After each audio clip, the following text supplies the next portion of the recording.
So Captain America Civil War has both a mid-credits scene and a post-credits scene, and we're going to be talking about both of them today and what they could mean for the future of the Marvel Cinematic Universe.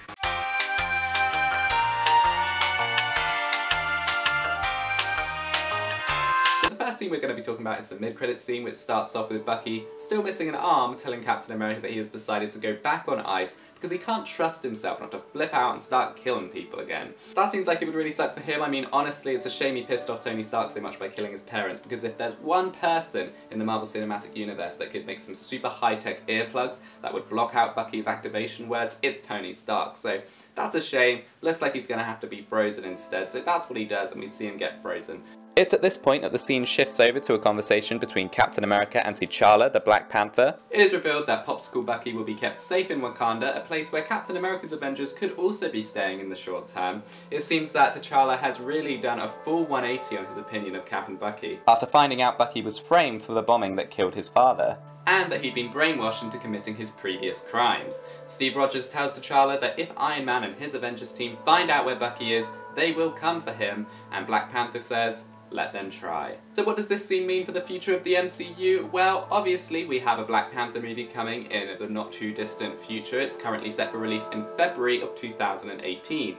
We know that the villain in the movie is going to be Claw, played by Andy Serkis, who we last saw in Avengers Age of Ultron. But could it be that some of Cap's secret Avengers may also appear? Well, it isn't out of the realm of possibility. The Marvel Cinematic Universe is becoming more and more interconnected, and we're seeing more and more crossover. However, I do think that perhaps Kevin Feige might want to just keep the spotlight on Black Panther in his first solo movie, because they really want this character to strike a chord with the masses, and by putting in a major Avenger in a large role, it could just end up distracting attention away from Black Panther. That being said, I could see them doing something similar to what they did with Ant-Man, when Avenger pops up for just a couple of scenes. In Ant-Man, of course, that was Falcon.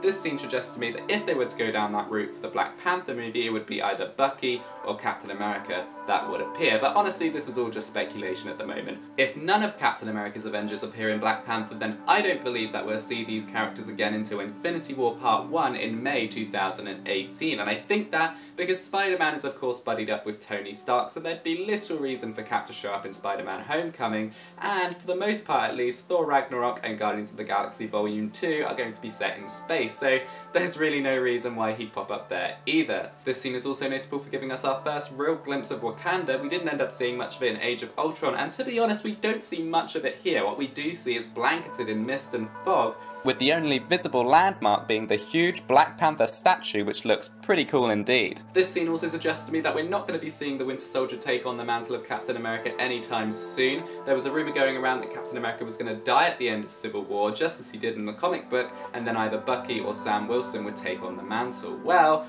seeming as Bucky still obviously hasn't got his shit together, I don't think we're going to be seeing that anytime soon, possibly never.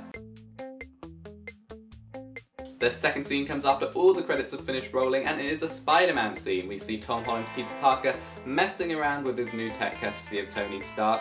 Aunt May walks in with an ice pack because Peter is still a little bit messed up from his big airport fight. He explains to Aunt May that he got beaten up by a guy called Steve from Brooklyn, and Steve's friend, who was massive, obvious references to Captain America and Giant Man. When Aunt May leaves, he goes back to looking at his web shooters, which now come with the spider signal, a light which projects the Spider-Man symbol onto wherever it's aimed. The same symbol that we see in the Spider-Man Homecoming logo, funnily enough. Recently, it was announced that Robert Downey Jr. would be reprising his role as Tony Stark in Spider-Man Homecoming, and judging from this scene and some of the other scenes that we see in Civil War, it appears that Tony Stark will be a mentor figure to Spider-Man, no doubt filling the void left by poor old Uncle Ben.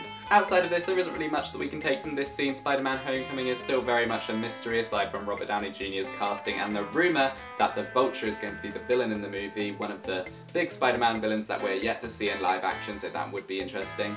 So what did you think of Captain America Civil War and these after credits scenes? Do let me know in the comments section below. You could also like this video and subscribe to my channel if you're that way inclined. I'm not going to press you into it because I know it's a big decision. In the next few days I'm going to be uploading a Civil War review and spoiler talk, so that is very exciting, I'm sure you'll agree. And I've also got a ton of other videos, some of them are okay. Thanks for watching.